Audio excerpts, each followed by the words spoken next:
en 1838, más específicamente, fechas entre el 16 de abril de 1838 al 9 de marzo de 1839. Tuvo lugar el primer conflicto bélico entre Francia y México, los cuales mantuvieron los puertos mercantes mexicanos bajo bloqueo de los buques de guerra franceses por más de 8 meses para presionar al gobierno mexicano a ceder a sus demandas, hasta la declaración de la guerra. El 27 de noviembre de 1838, los franceses abrieron fuego contra la fortaleza de San Juan de Ulúa y la tomarían. Es así como el 5 de diciembre atacaron el puerto de Veracruz. Esta primera invasión francesa es conocida como la Guerra de los Pasteles. El conflicto ocurrió durante el segundo mandato presidencial de Anastasio Bustamante y dentro de la etapa histórica de México conocida como centralismo.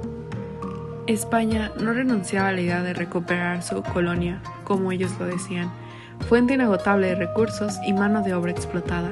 Inglaterra, en la competencia con Estados Unidos, se centraba en el comercio y la repatriación de las ganancias de sus compañías. Los Estados Unidos, desde su conformación como nación, instauraron el principio de su política exterior a la doctrina Monroe, para respaldar su carácter expansionista, acabando con los sueños del Imperio Español en América y mandando claro mensaje de lo que consideraban sus dominios a las demás potencias europeas. Por su parte, Francia estaba involucrada en los aspectos políticos y económicos de América Central y las Antillas y su negocio comercial marítimo. Al interior del país se viven tiempos difíciles, en un esfuerzo por consolidar a la nación mexicana y su reconocimiento en el mundo. Desde 1824, en que se consolidó México como República Federal Democrática y Representativa, con Guadalupe Victoria como primer presidente. El proceso fue largo y tortuoso. Se viviría una época de intrigas y conspiraciones entre bandos que poco a poco se conformarían en dos partidos: el conservador o clerical, que promovía un gobierno centralista, y el liberal, defensor de una república federal y contra el dominio de las corporaciones, clero, militares, empresas extranjeras. Fue así como en 1827 se celebró un convenio provisional entre México y Francia bajo el nombre de Declaraciones Provisionales, que asentaba las bases diplomáticas y comerciales que regirían la convivencia entre ambos países. La invasión francesa se enmarca dentro del intento de Francia de conseguir privilegios económicos en América Latina con el uso de acciones desestabilizadoras y de intromisión en los aún inestables y recién formadas naciones. Por más de 2 años se establecieron bloqueos en Buenos Aires, Argentina, con el consabido deterioro económico y financiero del país, y en Uruguay en 1837. El bloqueo a las entradas fluviales del Río de la Plata propició la organización de un levantamiento contra el presidente del Uruguay, que junto con el bloqueo marítimo acabó tomando la capital del país. En consecuencia, en enero de 1838, de Fauvis abandonó su misión diplomática en México. Los comerciantes franceses avecindados en México enviaron con él una serie de reclamaciones sobre la merma de sus ganancias y destrozos ocasionados durante los conflictos internos. El gobierno mexicano había respondido que no sus demandas, negándose a indemnizar al ser reclamados cuantiosos y desproporcionados. Es así como de Fauvis regresa a Francia, para volver al poco tiempo en marzo, acompañado de 10 barcos de guerra que acompañaban las reclamaciones de su gobierno.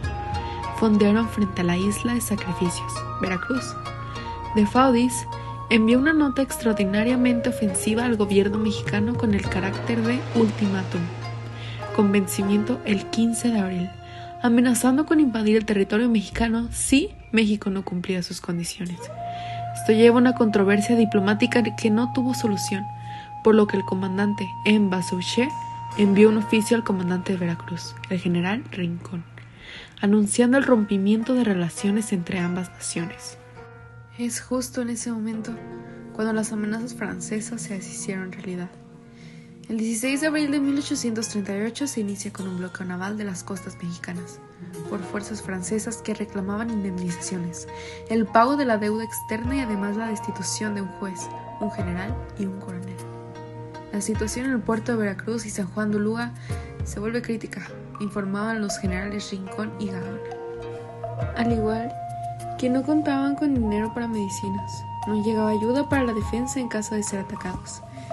La situación del gobierno de la República no era menos desconsoladora, mientras intentaba someter a revolucionarios que en diversas partes del país se habían levantado contra Bustamante. Sus ingresos, ya eran insuficientes de por sí, se veían reducidos por el bloqueo.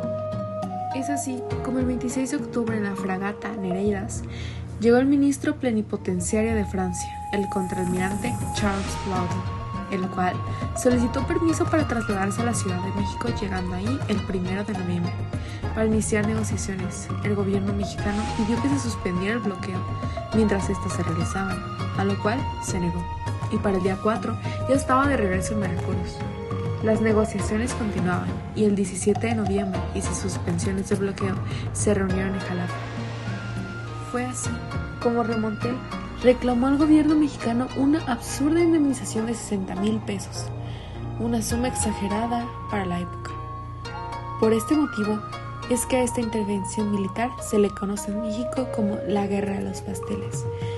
Debido a esto, México decide nuevamente no ceder ante los reclamos, carentes de sustento legal, y el día 27 de noviembre de 1838, ante las infructuosas negociaciones de México por llegar a un arreglo, Baudin efectivamente abrió fuego sobre San Juan de Ulúa. El 9 de marzo de 1839, la guerra culmina, firmándose ese día en Veracruz el Tratado de Paz entre México y Francia. Dentro del tratado, el gobierno mexicano se compromete a pagar los 600,000 pesos de indemnización para los residentes franceses, pero se niega a conceder el tratado que exigían en 1827. Se ofrece al gobierno francés el mismo tratado comercial, que se daba a otros países, el cual no incluía la libertad para comerciar al menudeo. Lo que Francia esperaba era el sometimiento de México.